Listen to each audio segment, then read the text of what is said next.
Okay, so I got it's like a 03 or 04 GT245 John Deere.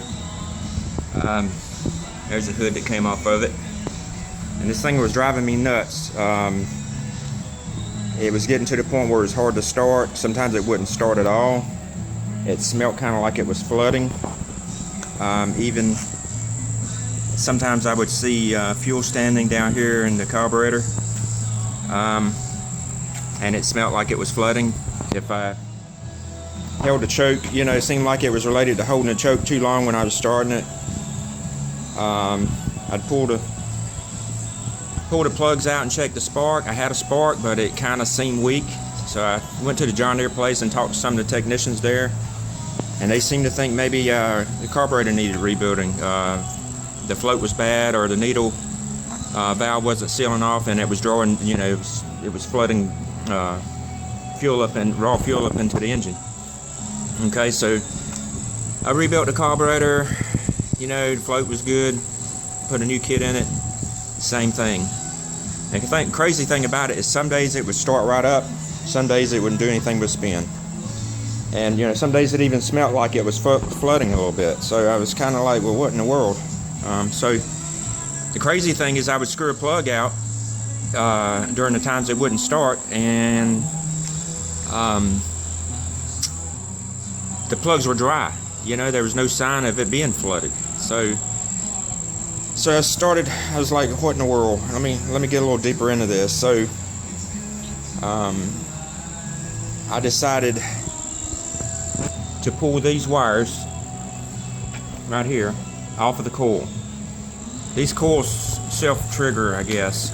You know, that's the only two wires up there. There's the one that goes down to the plug, and this wire that hooks here on both coils. And the purpose of that wire is when you turn the switch off, or you know, or activate some safety device, it shorts that terminal to ground, and that keeps the coils from firing, and thus the engine will stop. So I took both of those wires off and tried to start it, and lo and behold, it fired right up and ran good.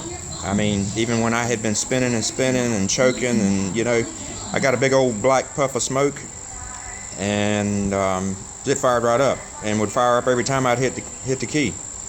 So I took my meter and hooked to one of them. It didn't matter which, because they're both connected, but disconnected them both. Hooked my meter lead to one of them and hooked the other to a good ground, in this case the negative side of the battery, and put it on up and put my meter on ohms.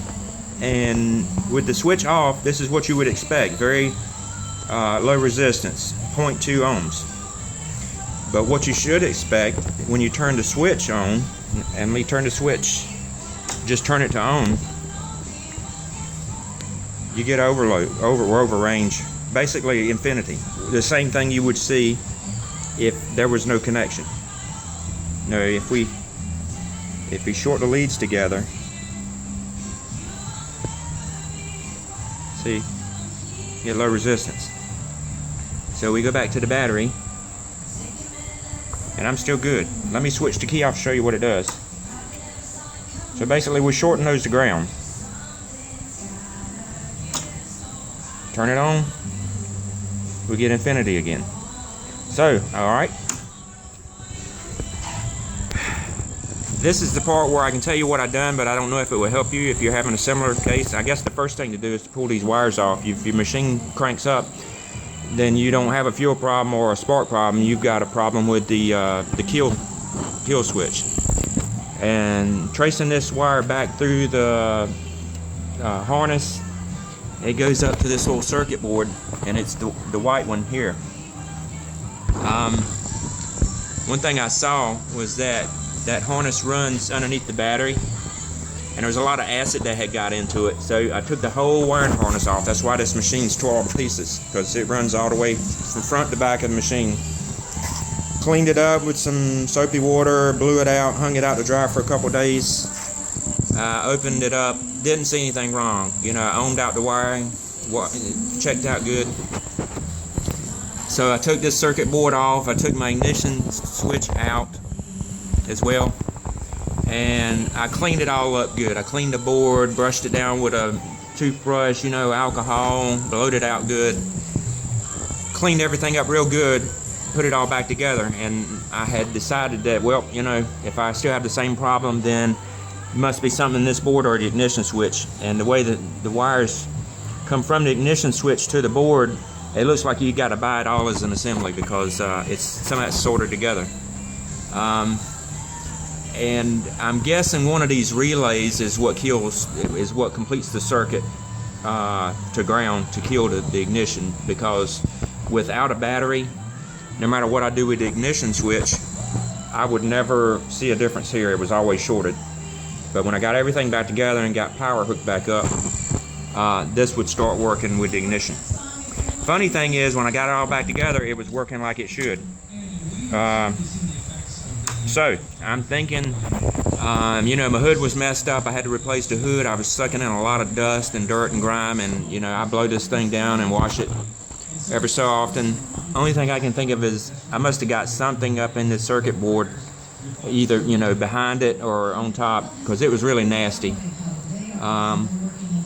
That was, you know, it wasn't letting this go to infinity. And what I was seeing, let me mention that, and I was getting, when I turned the ignition switch on, and I should be getting oil, I was getting, you know, 20, 30, 40 kilo ohms, which you would think would be high enough resistance to let these things, let the coils work, but evidently that's not. So anyhow,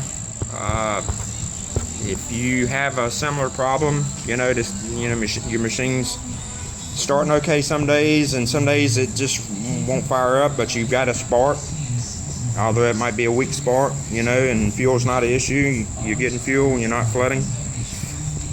Pull these two wires off and you know, give it a try. If it fires up, then you've got something going on similar to what I had, you know. Ohm it out, clean up that board. You know, if that doesn't solve it, then there's a good chance maybe that board is bad. To get this cover off of the engine, there's a little screen that prevents, you know, trash and fingers from going into this. That comes off first, and then there's about 4 bolts around the engine that you just basically loosen up pretty good, and the cover will come up once you've you got your cover off your carburetor. One other thing I want to mention is if you do start your engine up with these wires off and the cover off, don't run it too long, because the cover helps direct air over the cylinders and cool the engine, so you don't want to run it hot, and you also don't want to be sucking dirt and trash into your carburetor. Either one of those you don't want to do. I'm hoping to get this thing back together in the next few minutes and see if I can cut some grass today. Hope this helps you out. Please like and subscribe if you found it helpful. If you have any questions, put it in the comments. Maybe I can answer. Maybe not. Thanks for watching.